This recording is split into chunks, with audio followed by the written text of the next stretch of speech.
Okay, in part one of our journey up to Skye, we went as far as Glencoe. So part two is now going to take us up to Ballachulish, up the side of Lochalsh, up the side of Lochalsh, up to Invergary, and then from there over Glencoe and over to Kyleakin, which is where the bridge is. Thereafter we've got a better map of Skye and I'll show you what we actually do in Skye. But that's our journey for basically part two, taking us on to the Isle of Skye. So stay tuned.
And this is Ballachulish, where all the slate used to be quarried many years ago.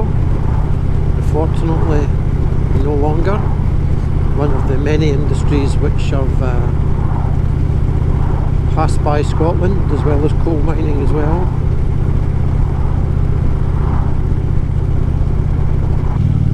The Corran ferry, past that, one of the few inland car ferries still operating in the UK, connects this mainland with Argour and saves a huge detour round, I think it's Lochalsh.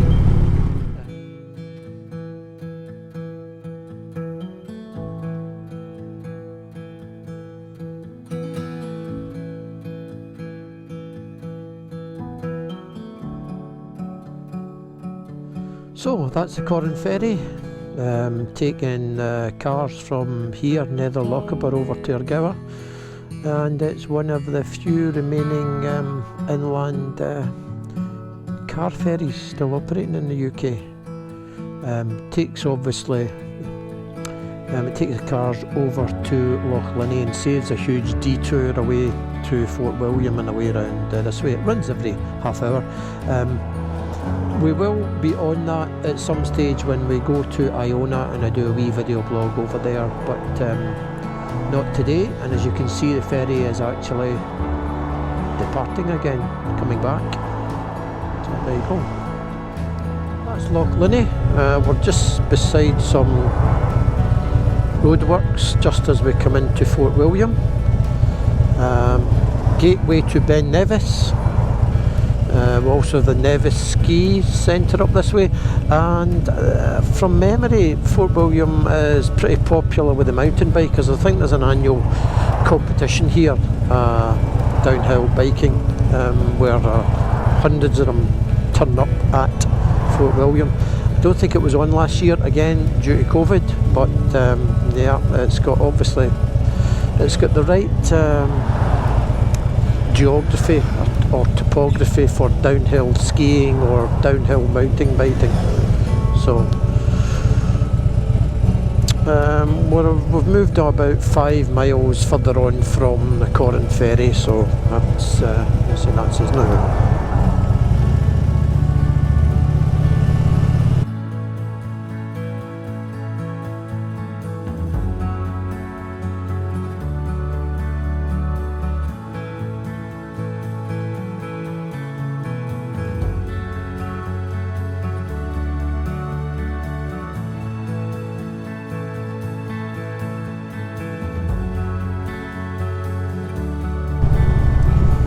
tons and tons of guest houses and B&Bs, so it obviously tells you how popular this place is for climbers and walkers.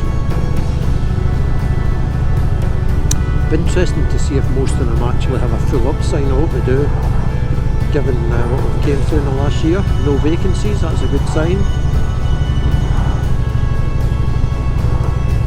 No vacancies, well, that's pretty positive. That's 2. Oh, they've got a vacancy. So there we go. Fingers crossed they'll be busy this summer with the staycations. Doesn't look as though Europe is opening up much to us in 2021 summer.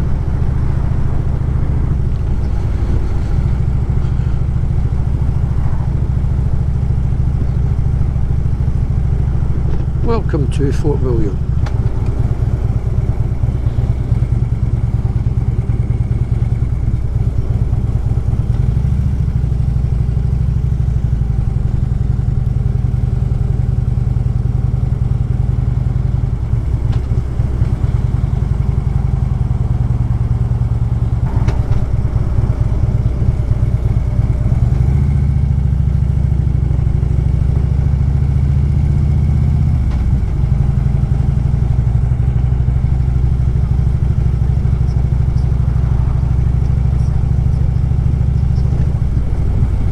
We're now just a small cafe stop at Spean Bridge.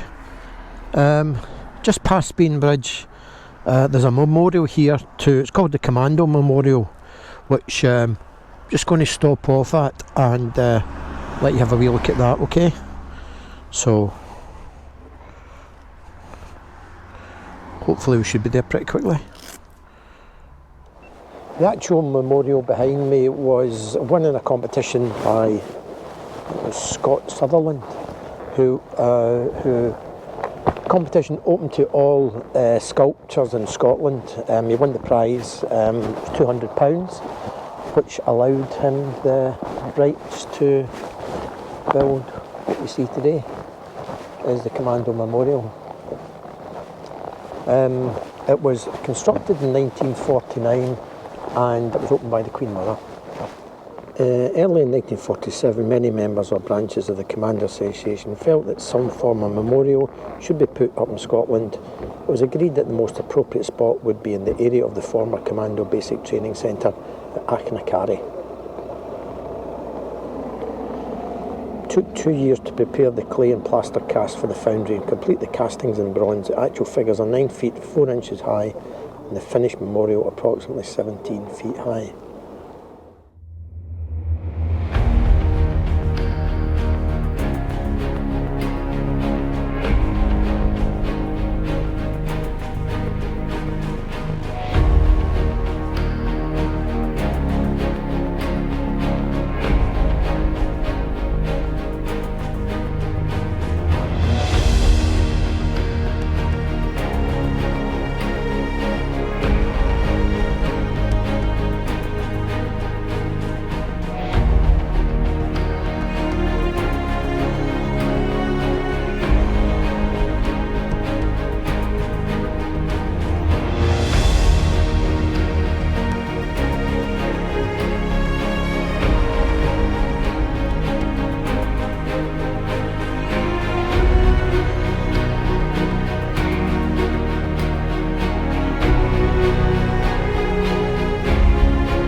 We're heading over now to Skye Bridge in a couple of minutes.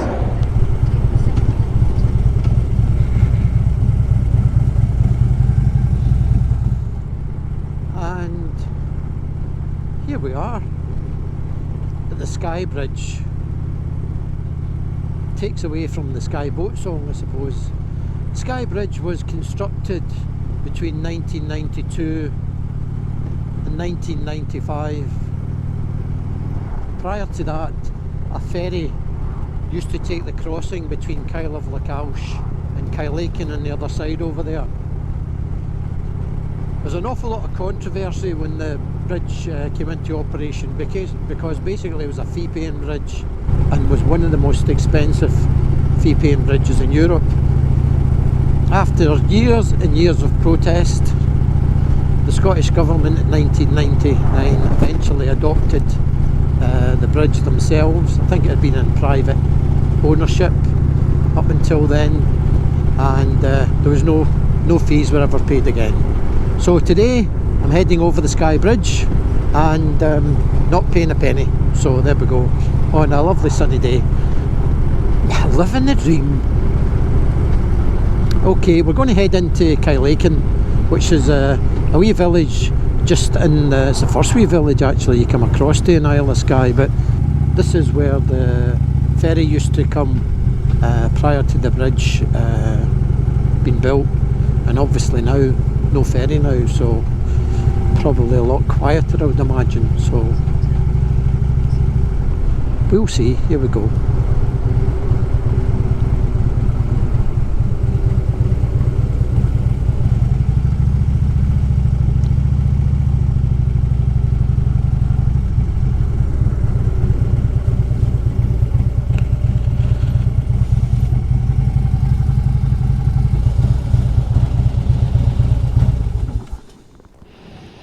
So over there is where the ferry used to come from the Kyle of Lochalsh over to the little port on this side. Obviously all done away now by Skye Bridge.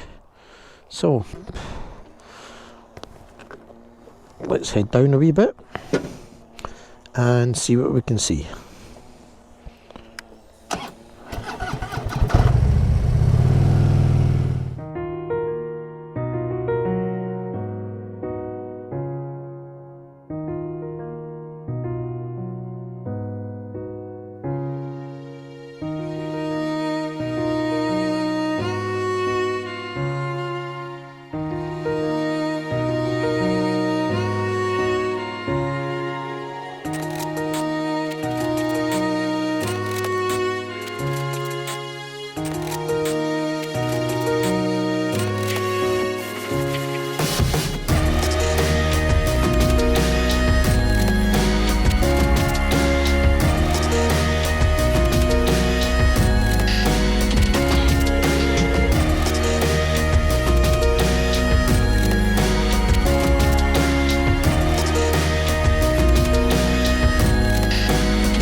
First stop as we come over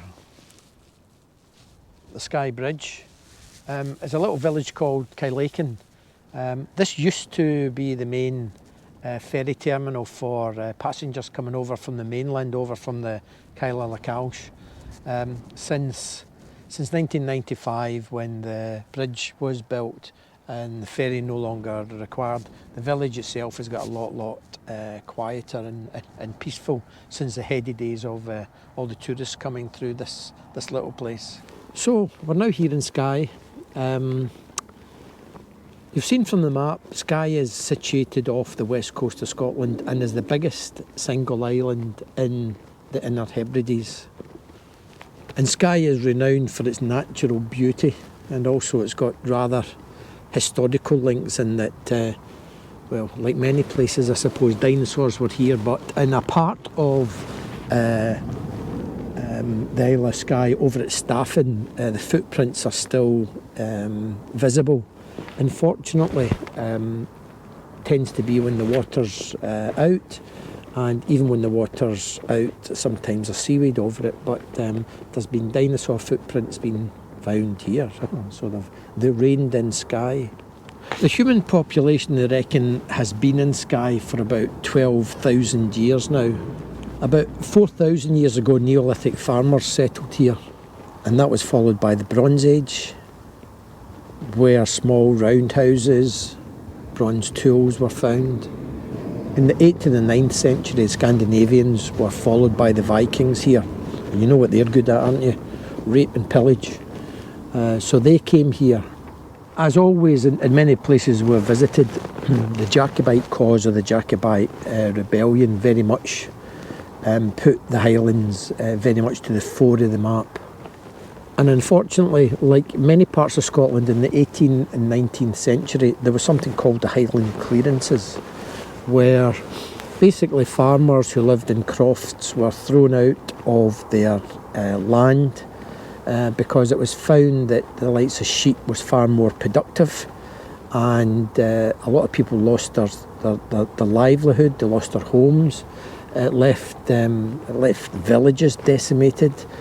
People moved away to America, to Canada, to Australia, to other parts of Scotland. It had huge, significant effect on the urban population, and many of the villages just dried up, and they're no longer here, and it affected the population in Isle of Skye very much.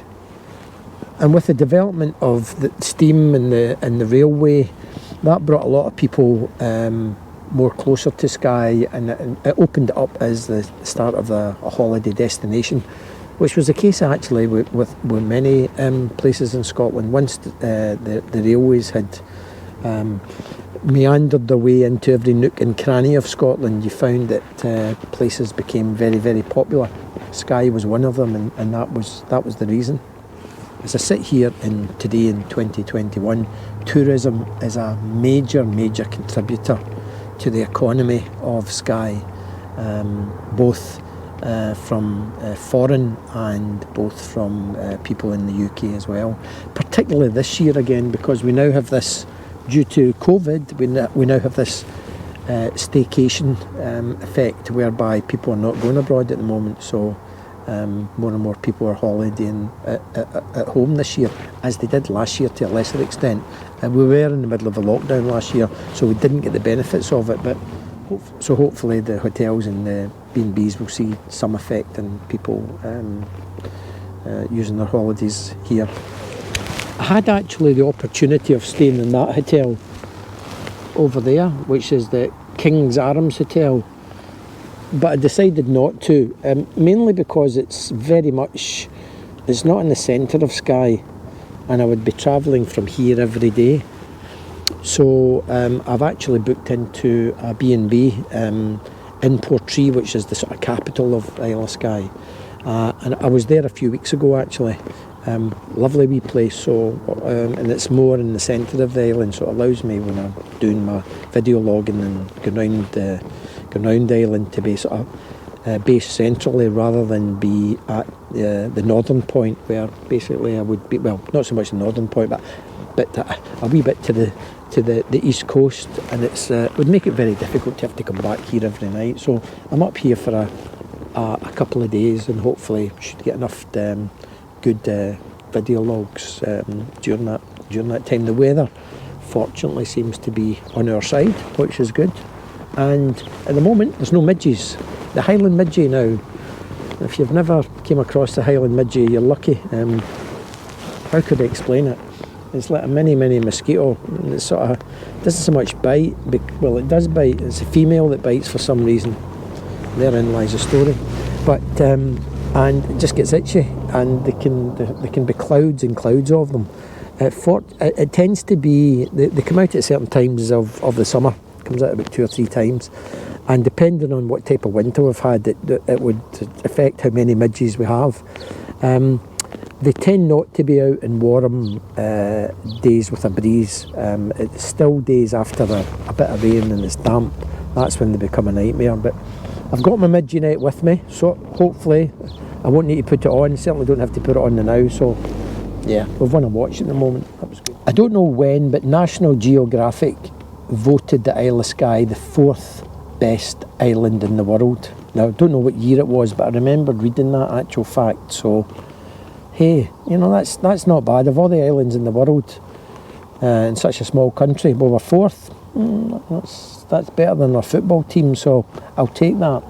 So it's obviously a very well thought of place. Many people come to Skye for the walking. There's large range of hills called the Cuillin Range. There's the black Cuillins and the red Cuillins, but it's the black Cuillins which are more famous. A jagged peak. They have many jagged peaks actually, and they have quite a number of Munros throughout the range. I'll talk about Munros later for those who don't know what a Munro is, so I'll bring you up to date on that one, and I'll tell you a wee bit more about the Cuillin Range when we get a chance to look at them. Okay, we're leaving Kyleakin and we're off to a place called Kyleakin. I don't know if I've pronounced that correctly, but hopefully I have. And interesting place because it had to do with drovers and cattle and things like that. So we'll head off there now, okay? Let's see how we go.